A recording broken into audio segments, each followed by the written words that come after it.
The George Zimmerman trial has begun. The jurors were picked, and we have 6 women on the jury, 5 being white, 1 being undecided. They can't quite tell if she's black or Hispanic. She's undecided. She's undecided.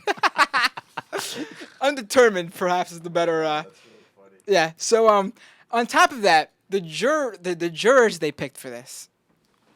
Like, I mean, I don't see how this is gonna go well for people who want to see George Zimmerman put behind bars. I'm being honest here. One of the women apparently who is on the jury, when they were asking her questions to determine whether they wanted her to be a juror, her reaction the night of the shooting was, after hearing about what happened the night of the shooting, was, why was that boy Trayvon Martin out so late?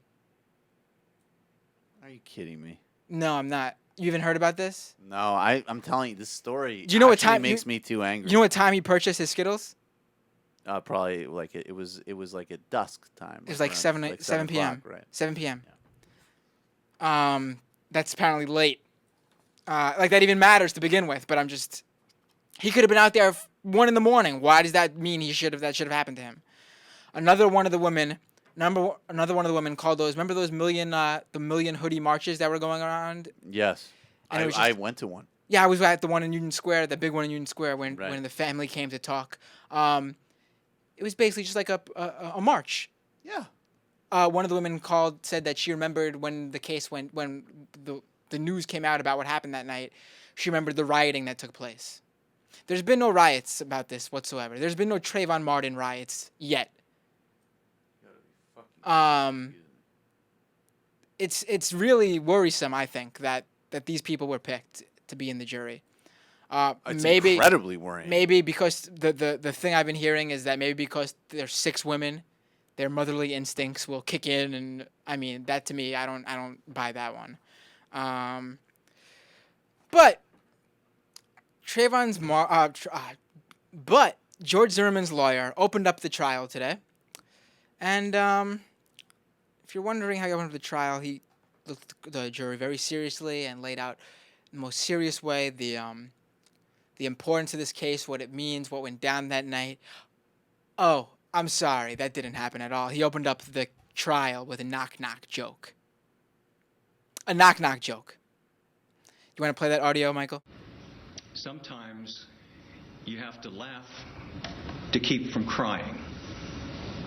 So let me, at considerable risk, let me say, I'd like to tell you a little joke. I know how that may sound a bit weird in this context under these circumstances. But I think you're the perfect audience for it. As long as you if you don't like it or you don't think it's funny or inappropriate, that you don't hold it against Mr. Zimmerman. You can hold it against me. Can you pause it for a second? If you want, but not Mr. Zimmerman. Maybe it's not such a good idea to tell this joke if you have to say this before you recite the joke.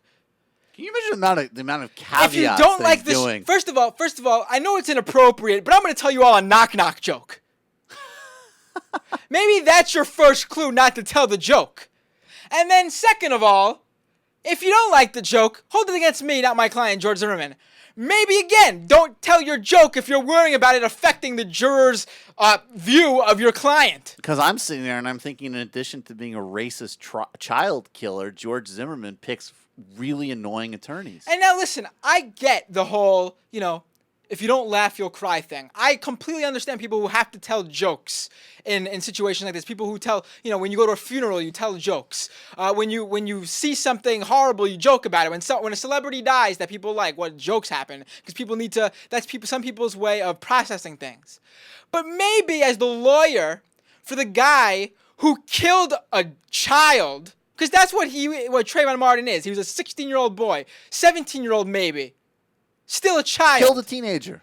Whatever. Doesn't make any... I mean, in a situation that he generated. That's what... I mean, I just want to say, whatever else anybody says about the case, there would be no situation if this idiot was not following and harassing this kid.